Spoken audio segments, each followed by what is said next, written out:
Anda kembali bersama kami pemirsa dalam dialog Lunch Talk dan kita masih membahas mengenai terkait dengan aturan ganjil genap ini dan masih bersama kami Profesor Ari Fahrial Syam, anggota pakar medis Satgas COVID-19 dan juga Dedi Supratman, Ketua Ikatan Ahli Kesehatan Masyarakat Indonesia. Saya kembali ke Prof. Ari. Prof. Ari, ini tadi Anda sempat mengatakan terkait dengan tes cepat. Ini Pemprov DKI Jakarta juga mengatakan bahwa angka atau tren peningkatan kasus positif COVID-19 yang terjadi di DKI Jakarta ini salah satu faktornya adalah karena tes cepat yang dilakukan begitu masif, bisa dikatakan seperti itu. Tapi dari angka ini bukankah harus menjadi gambaran bahwa di Jakarta ini sebetulnya ada faktor-faktor yang membuat angka itu terus meningkat, salah satunya dengan peraturan ini?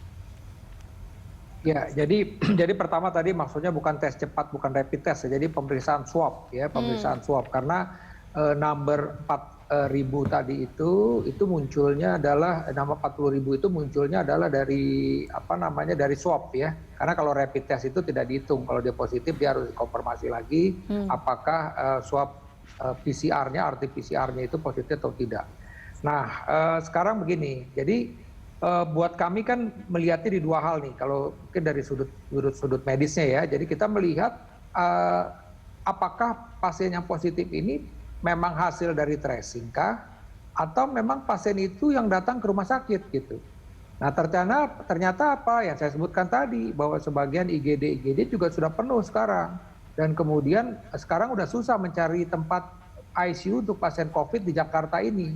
Ya artinya apa, bahwa angka kepositifan itu pun muncul bukan saja dari hasil pemeriksaan tracing yang menghasilkan hasil dari tracing, tapi juga dihasilkan dari pasien yang memang datang ke rumah sakit yang ketika diperiksa swabnya ternyata positif gitu loh.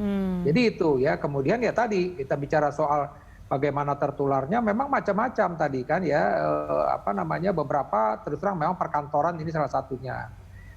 Di mana perkantoran itu terjadi ya kita bisa tahulah memang masyarakat ini sudah mulai jenuh memang di satu sisi.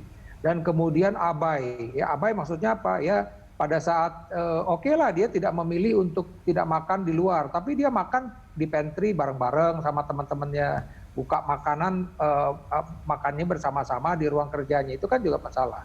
Belum lagi kita lihatlah di Jakarta ini kan juga suasana malamnya ya masih cukup tinggi gitu ya. Makanya ketika Bogor melakukan jam malam, Bogor kemudian dilanjutkan Depok jam malam, saya bilang kalau Jakarta, Bekasi, Tangerang tidak ada, ya mereka kan Depok, Jakarta kan sebelahan aja, dia nggak boleh di Depok ya ke Jakarta aja, Jakarta boleh gitu. Jadi itu tadi, jadi artinya begini, kita mesti tahu lah bahwa bagaimana penularan itu terjadi gitu loh. Yang paling oke di jalan mungkin kita bisa lihat sebagian udah pakai masker, tapi ketika makan nggak mungkin, mereka pasti lepas masker. Ada memang rumah makan yang konsisten sekali, yang ketika memang melihat kapasitasnya sudah cukup, dia tidak akan menerima pelanggan. Tapi kan umumnya justru makan-makan itu kan yang artinya tempat-tempat yang, mohon maaf ya, di kaki lima, di tempat-tempat yang seperti itu, yang memang protokol kesehatan tidak dilaksanakan dengan sebaik-baiknya gitu loh. Ini yang jadi perhatian, termasuk juga kan kita lihat beberapa hari yang lalu razziah di Depok misalnya, itu ya memang di tempat-tempat yang artinya masalah protokol kesehatan ini tidak menjadi perhatian gitu. Oke, baik. Nah, sebelum kita masuk ke protokol kesehatan itu, ini di mana ada informasi Kepala Dinas Perhubungan DKI Jakarta mengatakan penerapan kebijakan ganjil genap pada masa transisi PSBB telah mengurangi volume lalu lintas di DKI Jakarta. Ya, Dinas Perhubungan melakukan evaluasi penerapan awal ganjil genap, bahwa selama penerapan awal ganjil genap, kecepatan lalu lintas mengalami peningkatan antara 1,36% hingga 16,36%. Namun, Syafrin tidak menampik dengan adanya kebijakan ganjil genap berpotensi meningkatkan jumlah penumpang angkutan umum.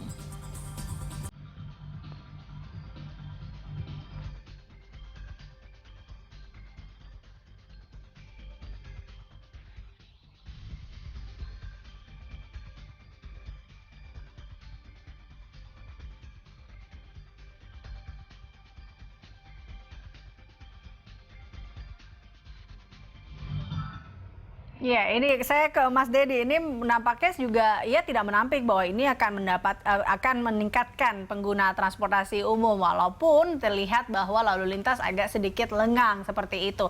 Tapi nampaknya ini hanya perubahan jam aja, di awal jam ganjil genap memang lengang, tapi pada saat jam sudah berakhir akan penumpukan lagi. Nah, ini Anda melihatnya seperti apa?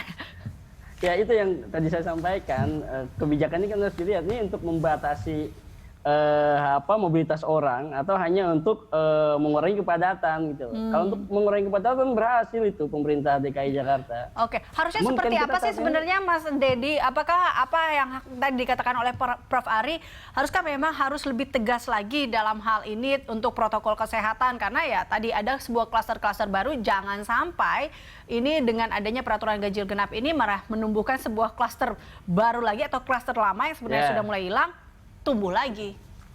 Ya, sebenarnya pemerintah DKI mempunyai instrumen ya untuk memperkuat upaya penanganan COVID-19 ini. Saat ini kan kita masih berlaku kebijakan PSBB transisi, Mbak Elisa. Ini saya lihat belum dioptimalkan gitu kan.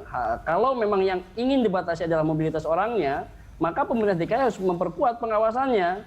Betulkah kantor-kantor itu sudah menerapkan, kalau dulu WFH dan PSBB transisi ini kan 50%. Betulkah sudah menerapkan 50% itu? Kalau kemudian sekarang seluruh karyawannya semua masuk, maka tidak menutup kemungkinan yang terjadi adalah kepadatan penumpang, yang terjadi adalah kepadatan lalu lintas seperti itu.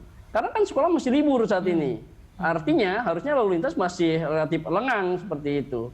Nah, saya curiga PSBB transisi ini kemudian tidak dilaksanakan dengan sungguh-sungguh oleh pemerintah DKI Jakarta, sehingga kemudian banyak perkantoran yang sudah kembali normal seperti itu. Dan juga tadi Pak Ari menyebutkan tempat-tempat umum lainnya juga harus kuat pengawasannya, karena kami melihat kecenderungannya misal di tempat makan ya, itu apa ya, itu kan betul-betul melaksanakan kapasitas sudah penuh, menolak pembeli untuk datang seperti itu, sehingga memang harus diperkuat pengawasan ini. Kemarin saya lihat terjadi tuh di wilayah Tebet tuh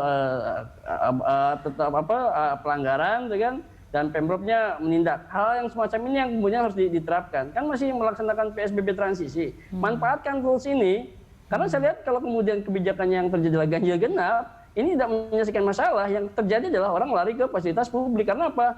Karena dia tetap harus berangkat bekerja, tuh kan, dan kendaraannya cuma satu misal, ya akhirnya transportasi publik itu yang digunakan. Di sisi lain, jumlahnya itu sangat luar biasa banyak seperti itu, sehingga penumpukan atau kerumunan tidak bisa dihindari gitu loh, Mbak Elisa. Oke, tapi kan kita tahu sebenarnya sanksi juga sudah diberlakukan saat ini. Ini masih kurang nggak sih Mas Dedi menurut Anda?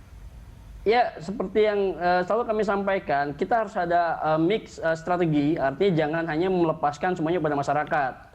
Masyarakat juga butuh media penunjang, kebijakan penunjang.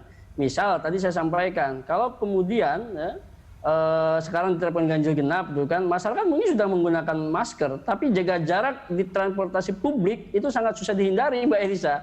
Karena yang tadi saya sampaikan, tidak ada pilihan, gitu kan. Kita tahu mobilitas pekerja DKI ini bukan hanya warga DKI, dia ada dari Depok, dari Bekasi, itu kan, dari Bogor bahkan, yang harus berangkat ke Jakarta. Sekalipun dia mungkin menggunakan masker, untuk jaga jarak ini akan susah buat dia jika terjadi penumpukan penumpang, baik itu di dalam mobil, bis ataupun keretanya, yang terjadi di stasiun atau busway juga terjadi penumpukan penumpang tersebut. Sehingga memang kami mengharapkan untuk situasi pandemi saat ini, kita memang merekomendasikan lebih aman untuk menggunakan kendaraan pribadi. Untuk saat ini ya, sekali lagi kita kembali ke tujuannya. Apakah kita ingin fokus ke penanganan COVID-nya atau ke transportasi publiknya? Barangkali itu, Mbak Elisa. Oke, baik. Ini kita tahu bahwa untuk menekan angka penularan COVID-19, Satgas Penanganan COVID-19 juga meminta Pemprov DKI Jakarta untuk kembali menegakkan kedisiplinan masyarakat. Nah, seperti apakah ini yang dimaksudkan dan juga bagaimana bentuk pengawasannya? Kita akan membahasnya lebih lanjut lagi. Pemirsa, usai jeda tetaplah bersama kami.